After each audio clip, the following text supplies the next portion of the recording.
I like salad. Do you like salad?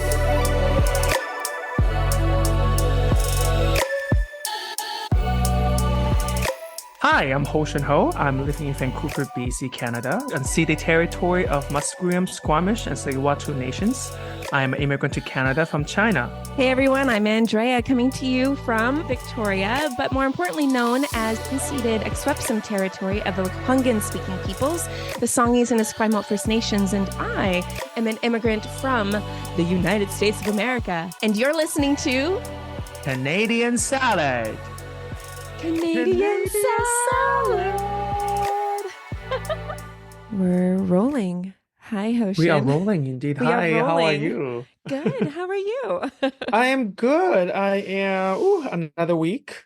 Another podcast. Exactly. Another news that we want to share with the invisible, beautiful masses. Yes, so many of you masses and your pumpkin spice lattes, if you're into a pumpkin spice latte something. I know it's that season, at least for me. I don't know about you, Hoshin, but I do like pumpkin spice lattes. Spice, I don't know. Maybe I didn't grow up with it, so it doesn't, I don't know. It doesn't really do much to me. Okay. So that's okay. So no pumpkin spice. That's okay. Pumpkin spice for me. Yeah. More for me. Yeah, more for you, please. More for me. I love that you love it. You're welcome. So today, this week's topic is not about pumpkin spice. Which that would be funner. But yeah, what is today's topic about, Hoshin? Today's topic about international students, and they're great future for immigration.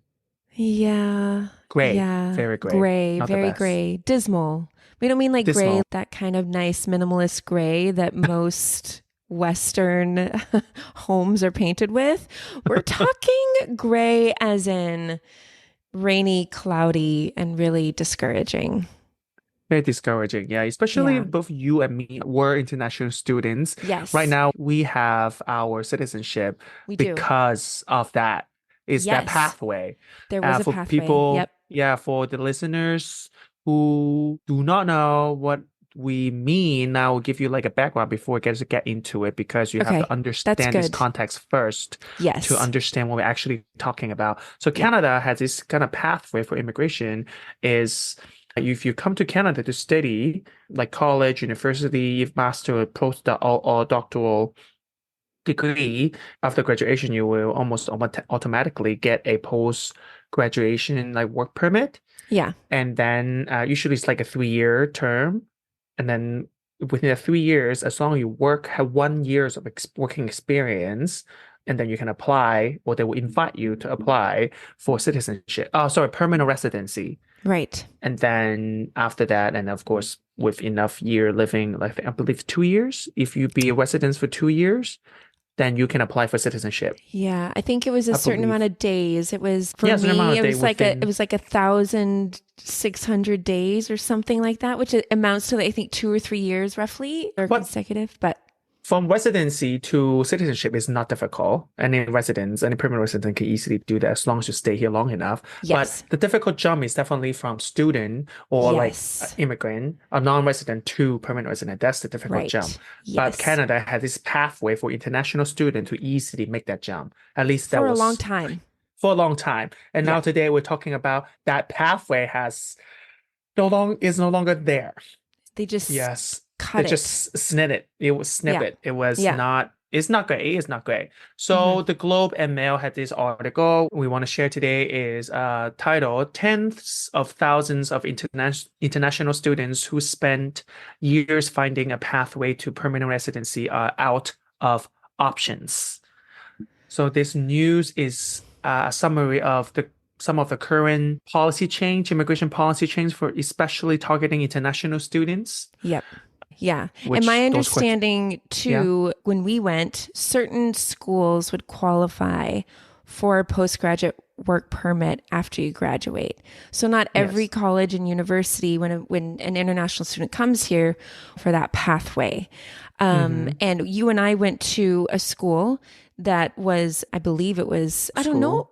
It was a public school, but it wasn't, I don't remember there being a distinction. That was one of the schools that we had to attend in order for that pathway. Because I wasn't intending to stay after my master's program. I don't know about you, but I just thought I'm going to get my degree and I'm going to go back. So you didn't know, but the pathway for master and PhD students are, it doesn't matter what school you study, you automatically gets a postgrad work permit. This is more like the degree do, but yeah. But the change is targeting undergrads. Or people who came here for like college, not necessarily university, like a private college.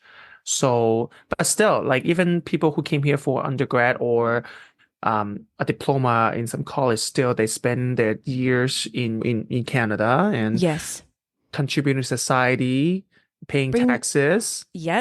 Supporting the education system in Canada. The economy, everything. Exactly. So today, that's what we're talking about. We're going to talk about the immigration policy change for international students and its effects on international students specifically. And there's been a lot of protests because from my understanding, this whole year, there's been such random changes to the policy, which I'm sure you'll get into. But this is not something that has not received news attention. This is something that is really big. Yeah, since the beginning of this year, they already have a lot of changes to a lot of these policies. Especially starting in January this year, Ottawa, they announced a 2-year cap on international students' admissions and cease issuing postgrad work permits to students from schools operating under like a public-private partnership model. This kind of model means like some private education institution will maybe partner with public schools to have created this program for like international students who come in to study. And then again, like I said, because usually public schools gets the postgrad work permit, because some private institution would use this loophole. Oh, I'm partnering with a public school with this program, so this international student can get a postgrad permit. And then they shut it down, all of that. And then also cap how many students can actually come in Canada.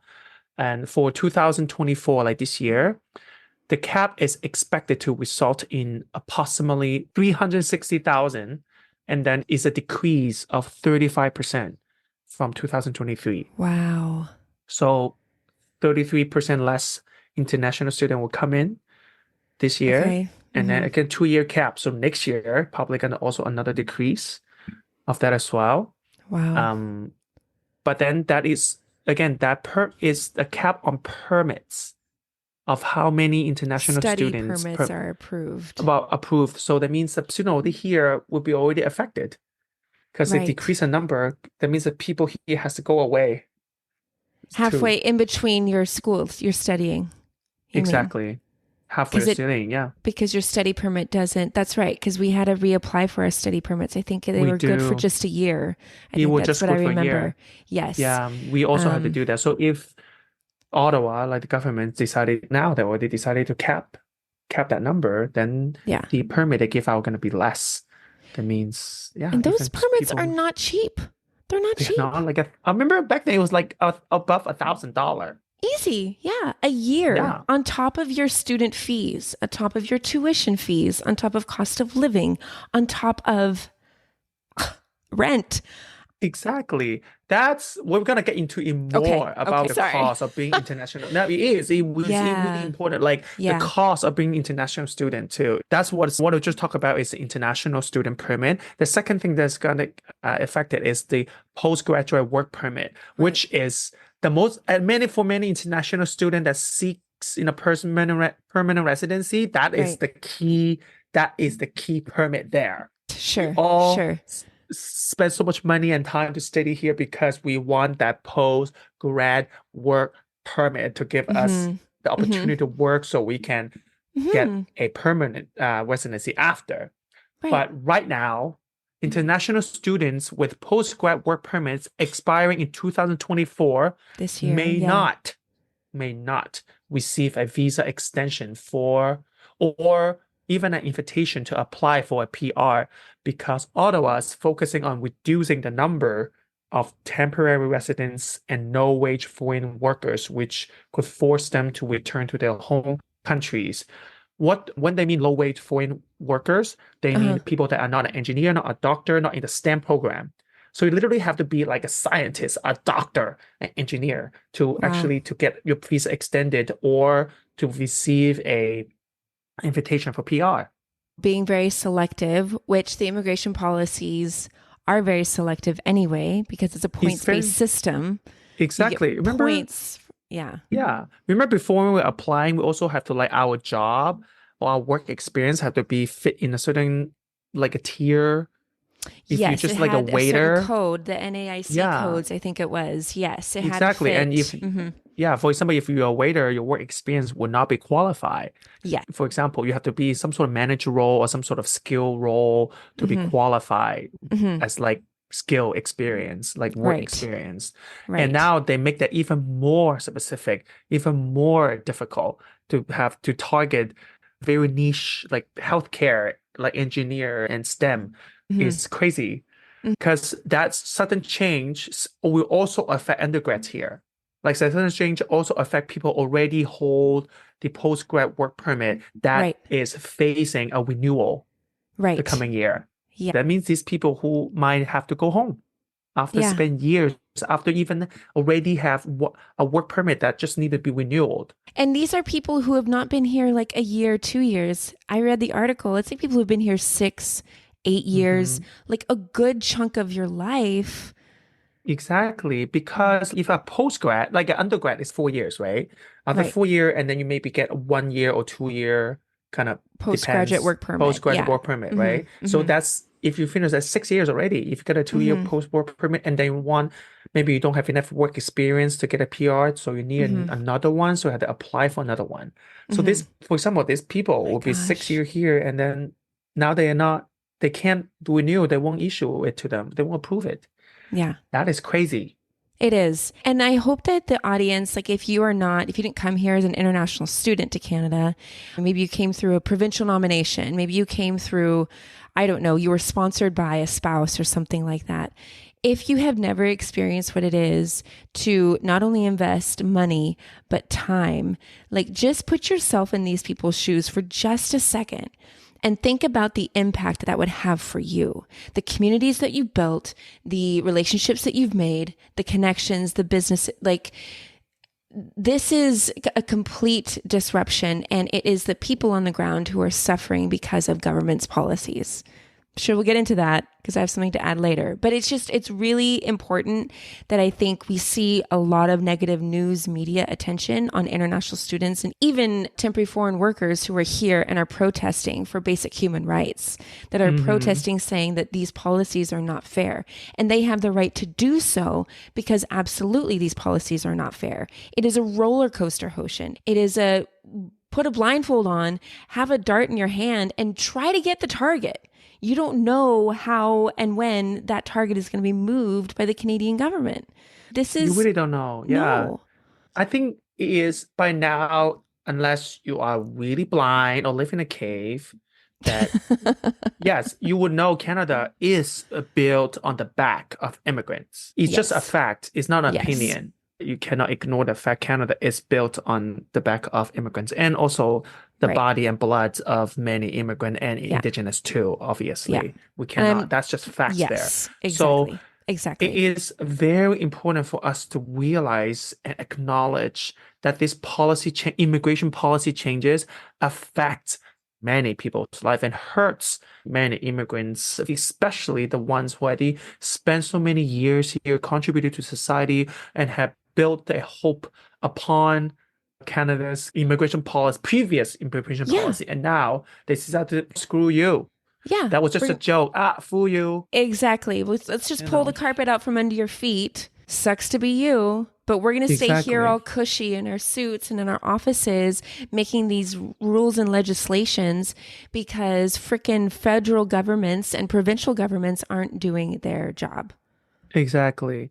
And we are not like asking them to now you should make your policy even better or looser than previously or whatever. We just keeping what you have been doing. Or even if you want me to make it slowly, not just suddenly, boom, cut everyone out. Right, exactly. This abrupt just change. And within 1 year, within 1 year, that's not, That is crazy. Yeah. There's no slow, gradual change, no, obviously. Or tiered This policy specifically, it really means for many international students who have contributed so much to society, have really have to face the reality. They really have to go home. There's no option for them. They have to go home. And there's a labor advocacy organization based in Brampton, estimated that 70,000 postgrad work permit holders will be forced to leave Canada in 2024 and 2025 unless a dramatic policy change are made.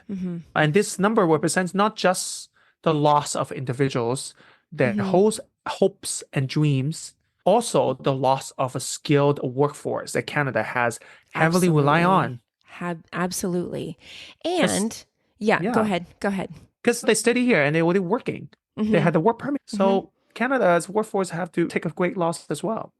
And the article, and we'll include it in the show notes, but it also talks about how businesses are trying to sell the LMIA, which is the labor market, what is it? The labor market IA assessment. Yeah, assessment. So you can actually, it's a 1-year temporary work permit, but businesses who see what's happening say, hey, you could work for me for a year with this type of permit.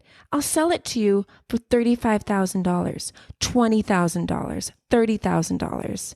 And some people who are desperate, and if they have the capital, they might do that. And then what that does is that puts them in a temporary work permit status, and it puts them at the bottom of the chain, essentially.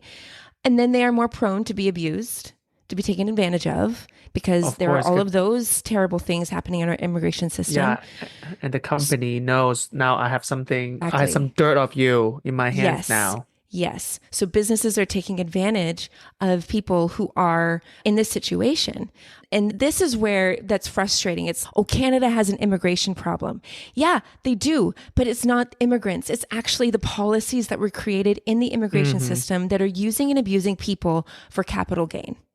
Exactly. Like the policy change right now is also creating problems. Yes. It is also creating immigration problems. This sudden change of policy from a cut like a skilled workforce out of society. That is crazy. It is. I know we're going to move into a little bit of the impact, but I just wanted to point out just a quick statistic here. A great article that came out of CBC. It says it came out, May 9th of this year. Canada's foreign student push mismatched job market data shows. So the data shows that nearly 800,000 international students got permits to study business, far more than healthcare or trades. And what's happening is the article explores that provincial governments are not approving permits for the job markets that they need. So they're not going through, hey, we need skilled workers in, let's say, construction or healthcare or science, right? We need teachers, we need doctors. And what they're not doing is they're not saying, okay, this is the need, and we're going to fill that need with the applicants that come through. Exactly. Whereas people are coming through for business degrees, which is awesome because business degree is a business degree. But then that student, where are they going to work after the business degree? Because they have no Canadian work experience because of the conditions based on their study time, they are going to work the hospitality jobs. And then all of a sudden, they're not filling the labor market that needs to be filled in certain provinces. So this is a huge provincial oversight. And who gets punished? It's the student. It's the international person. It's the family. It's the heartbeat. It is the person who's invested time, blood, sweat, tears into this country. And they're the ones who are going to get punished for it. Not the province. No, it's going to be people. Not the policymakers. Nope. Not the one who's giving out permits previously. Not all of them. I completely agree. If you realize there's a labor shortage in certain fields, then maybe when you give out that student permits before that, you look at whether the students are going to study in these fields that you lack skilled workers for. Yeah. So use the immigration system that you created. If you're going to continue to use people, okay, use people, and then, but put them in the fields that you were complaining you don't have any spaces for. But you're not doing that. You're not. And then everyone punishes and blames immigrants for problems, when in reality, it's the policies. It's completely the policies. Exactly. Like, these policies happening, the government said is because they're trying to tighten these kind of education institution regulations because a lot of these permits are given to students who might be going to a college that actually doesn't provide adequate education resources to these students. Sure. So they cancel all the public-private student programs to student who attends these programs permits because they think this is not regulated. So therefore might be bad for the student. They are using the students or the student using it to just get a permit and then get a work permit after. Or they realize international students that because of the pathway, international students become targets of abuse, that they will just study whatever, no matter is their interest or not. They will just study whatever program it is they can actually get their hands on, or they will work whatever job as long as it fits into that point system that is qualified for a PR. Maybe even though it's a job maybe they don't like, or they even would literally buy a title of a job, or buy a company will offer a title to them, and as long as they pay them, that makes international student the target of abuse. Yeah. And the second thing, they also blame the international student is for infrastructure pressure, as we had mentioned previously, housing. So many international students coming in, like major cities, their housing shortage even more severe.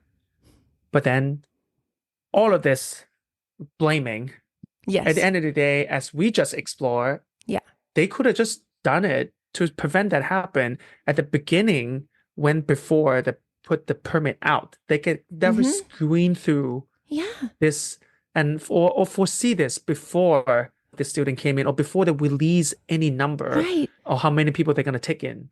You mean the government plans, Hoshin? That's funny. Silly Hoshin. I don't think any government... You're absolutely right, because it's, okay, we want to extend this, right? IRCC and then Ministry of Jobs and Development, or whatever department it is. Do we have the infrastructure in place to support this many people coming through? Yes, no. No. Okay, let's keep our caps low. Let's keep our express entry draws low, right? So they're actually planning ahead, but it's so reactionary. It's so in the moment. And I feel like with the anti-immigrant rhetoric, just making it up to the chain of politicians, it's, I'm getting pressure. I may not get elected in the future. Oh, I better be hard on immigration so I can get elected. Like, it's completely dismissive of actual people's lives. But I think it's important for us, like us and everyone who's listening, you have to understand certain changes is not fair. It's not always good. Certain changes also happen because they screw up previously, and now they have to change that to try to amend whatever screw up they had before. But then who gets hurt at the end of the day? Exactly. The people, the immigrants. People. Absolutely. And I personally feel like there must be better policies that can be put in place to gradually fix whatever issue they think the society is facing, rather than this like sudden cut. And we have to explore that, so we don't have to get into it more, but we have to keep that in mind. Yeah. And especially international students are very important to Canadian society. Like, for majorly 3 parts. One is for universities. Like, Canadian higher education is deeply dependent on international student tuition. Universities disproportionately rely on international PhD students' specialized research and teaching skills. Yeah. That is a quote from my article from UBC.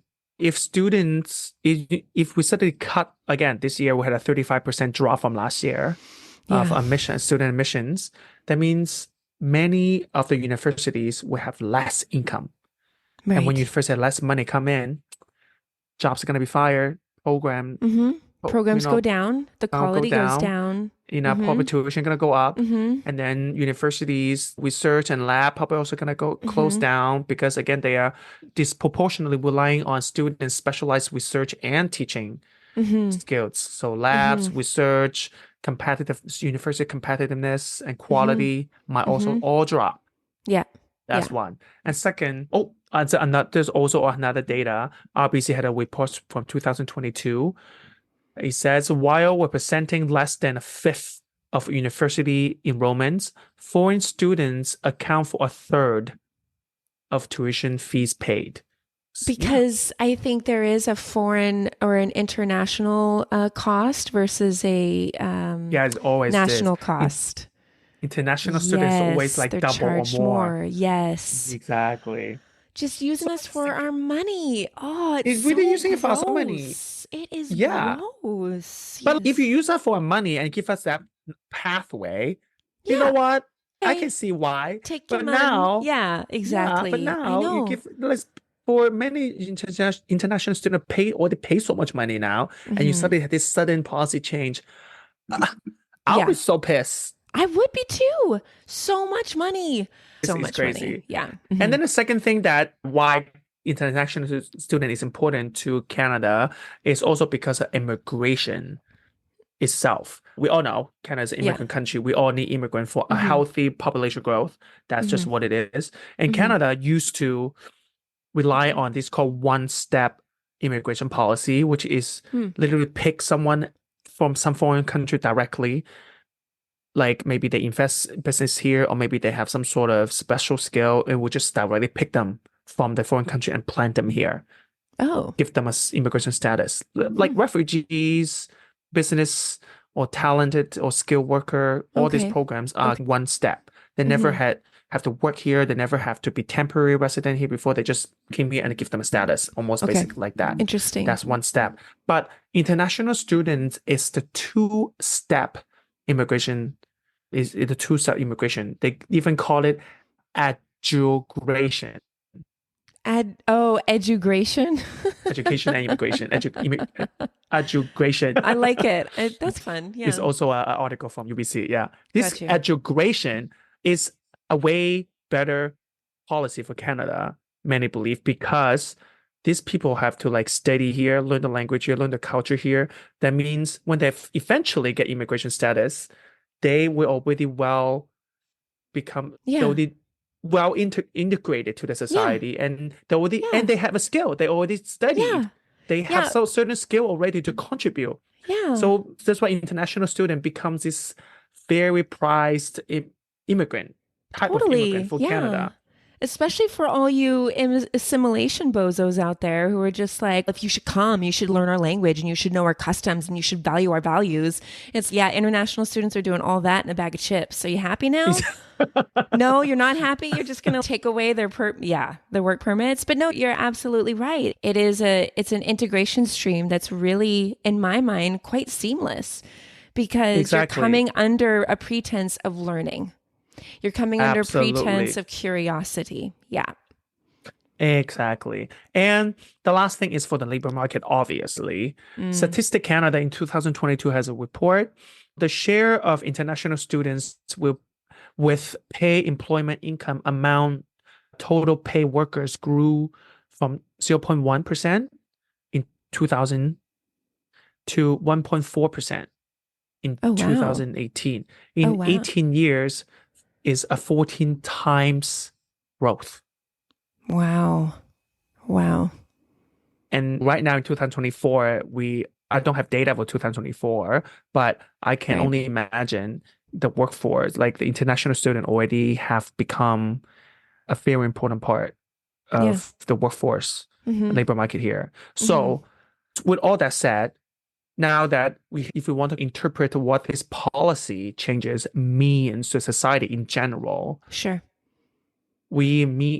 think it's very obvious. Of course, many international students has to go. Even many of the people who are workers now, graduated, who with the work permits, many of them labor market will also have to go. Exactly. And universities, domestic students probably have to face higher fees. Tuition fees, probably certain programs will be shut down. Maybe the labs will be shut down as well. Programs, education quality probably will even go down. And then many staffs probably going to get laid off. And then some sectors might also face skilled worker shortage. Actually, not some sector, probably a lot of sectors will worker shortage. Because we always have a labor shortage. And and during pandemic, I don't know whether people know this, during pandemic, they like literally had this goal, like increased Oh my Their gosh. immigration goal, their goal for how many people they want to let into the country because they realize it's like a shortage of labor. Now they will, oh, maybe we'll let in too much. Let's cut everyone out. That's Yeah. basically Yeah. what Well, they're doing right now. yeah, the pandemic, it was like, oh, you speak French? PR. Oh, you know how to hit a nail with a hammer? PR. They were just like, literally, it felt like they were just throwing them out there. And I remember seeing these come out and I was like, oh, that's not fair. I had to pay so much money. I had to wait years and years, blah, blah, blah. And then here's like lucky students who got permanent residencies like really easy during that time. Go you. Yeah, You go you. Yeah. We love that for you. But yeah, a huge change to now. Yeah. Oh, yeah. I think maybe maybe they realize, oh my God, maybe we'll give it too many permits out. Now we cut them out. Yeah. Again, policymaker make mistakes, and then it's the people who suffer the consequences. Suffer. Yeah. Families with dreams, with hope, with this expectation, and to start anew here, dreams are crushed. Expectations led to disappointment. And I think it's also very important for people to know these international students are not just numbers for society growth. They're not. They are people taking big risks at the start of their adult life. Imagine when you were a teenager, you go steady when everything started new, and then do that in a foreign country. And then some for many of them, the whole family's hopes on them.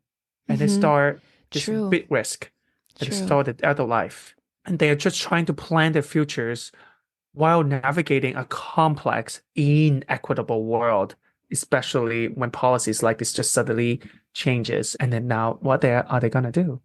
There's nothing for them to do but face defeat, which is very sad. It is very sad. I think it has a huge impact. And we are, as humans, as a globalized world, we are an ecosystem, whether we accept that or not. Our relationships with each other, our communities that we built, the people that we engage with on a daily basis in our school, in our work, in restaurants, and in our homes, in our neighborhoods, that is a whole ecosystem. And when you start like depleting that ecosystem of the things that enrich it and make it amazing, the quality of that ecosystem goes down. So absolutely right. I just want to read. There was a quote that Mr. Marco Mendicino, he was the previous minister of IRCC, Immigration, Refugees, and Citizenship Canada. And this was when all of those, I think it was like 90,000 permanent residency pathways were just immediately opened. And they had a plan for 401,000 new permanent residents just in 2021. So huge. But his quote was just, he was talking about, hey, newcomers contribute so much to Canada. And I wish, this last sentence of his quote, I want to use this sentence, and I wish and I hope that Mr. Mark Miller, if you're listening, that you would take the former minister's advice. But I'll read the quote. Quote, he says, our message to newcomers is simple. Your status may be temporary, but your contributions are lasting, and we want you to stay. End quote. Finger snap. We want you to stay. So if you're hearing this, you're an international student, you're facing this really terrible policy that's been handed to you, and you're feeling very vulnerable and very defeated, Hostion and I want you to stay. There are a lot of people that want you to stay, and I am sorry on the behalf of these policies. That is not the case. It shouldn't be the case. I think a government to say, we want people here, that we want you here, and that what you do is lasting and it makes Canada great. I'd love to start hearing that from our politicians. I'd love to start hearing people lift people up rather than drag them down and agree with the naysayers and the anti-immigrant people who are just, these are the roots of our problems. Let's do something different for a change government. Exactly. Let's amplify the work that is being done, the ways in which immigrants, international students feed this economy. They do. They really do. I mean, yes. We are the future, bitch. Yes, we are. Yes. Beaver Dam, yes. So like for you who are listening, maybe you're not an international student, but you also have power in your hand. Provincial elections is coming. Yes, so now after this podcast, you know who to vote. You know who to vote to for those who speaks for international students, who disagree with this policy change. Vote for those ones. And if you're a business owner or you have the power to hire people, you know who to hire. Go for the international students. Yeah. Selling your stupid MLA for $35,000. Like, be a freaking human being. Obviously. Yes, be a freaking human being. If you have the time, go protest. Yeah. Go protest with the international stand by their side. Yeah. Be their voice, be their power, be their shoulder. Amen. Mic drop. Mic drop, Hostion. Absolutely. There's things you can do. There's things we all can do. Yes. Policies are cold. They are cold things that these people sit in the clouds made. But our hearts are warm. Our hands are warm and our hugs are warm. Yeah. So we can always make a difference. Canada is better with everyone in it. With the people that are here, it's better. I love telling people, like even refugees, I love telling people that because I honestly believe it. I think that anyone from any part of the world who comes here has a lot to give. And Obviously. It's not about low skill or low wage or whatever these very demeaning, dehumanizing terms that you hear through the rhetoric of, oh, we want high skilled and very qualified people. A person is a person no matter what. And everyone has inherent value and dignity. And that comes just by being a person. It doesn't come from a degree or from a suit and a tie. So those are my words. Yes, I agree with you. Thank you, Hostion, for this. Yes, thank you. No problem. Thank you for the discussion. I feel very impassioned. And so I guess we can take our passion and do our Canadian Salad Pop quiz. Hostion, yes. So if you're joining us new, it is Canadian Salad Pop Quiz. We're going to quiz each other on something related to, one, this topic, but two, it has to do with Canadian culture, history, just any kind of factoid of Canada that is related to this topic. We are going to ask each other and see if we get it right. Hostion, what was let me see how I phrase this. Shoot. What was the lowest field of study for international students between 2018 and 2023? What was the lowest field? Yes, that people came for. I don't think I have seen that data anywhere. That's okay. Lowest, I guess I have to really just guess. Yeah, that I guess. Is weird for me. Usually I know data. It's okay. It's okay not to know things. It's all right. That's fine. Lowest field. Do you want a hint?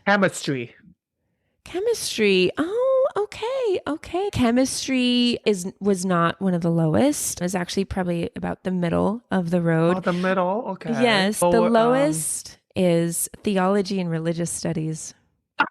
I didn't even in my mind. Amazing, yes. With the second being medicine, which is too bad because we need more doctors. And medicine could be pharmacists. It could encapsulate a lot. But medicine, and then the third one was agriculture and related sciences. So, and this is from IRCC. We'll put the link in our show notes. It was in that article that came out through the CBC article. So that's my question. Okay. So yeah, it was the lowest.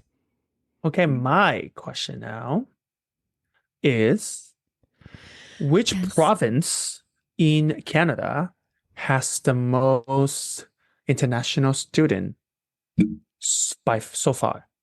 Like literally this year. I'm going to say British Columbia. You think British Columbia has the most students so far? I think so. Yes. The answer is Ontario. Oh, really? Yeah. Dang. 52% of international student goes there. More than half. Wow. I mean, that makes sense because it's bigger. Can I tell you why I chose British Columbia? Because of the mild weather. I thought maybe people want an environmental change. It's a little more comfortable.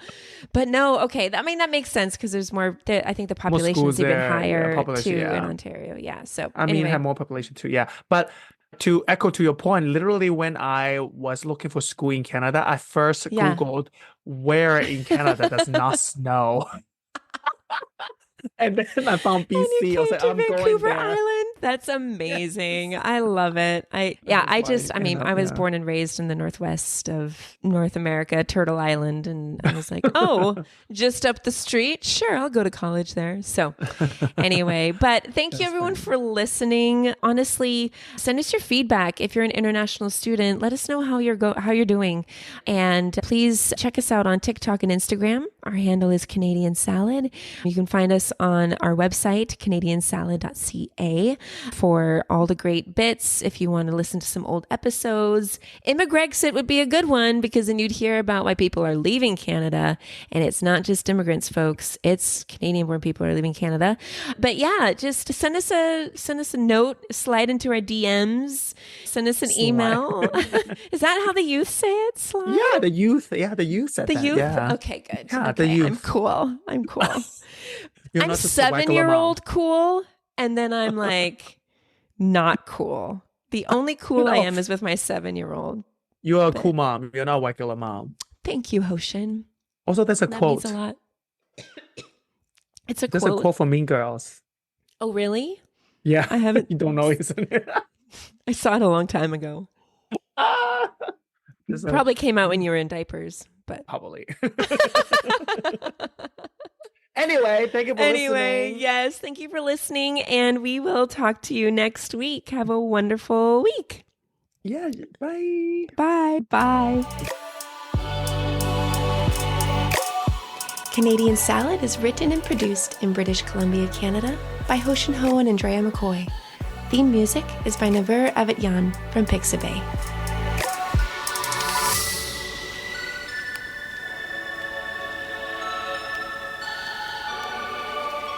This has been a good Drinklin production.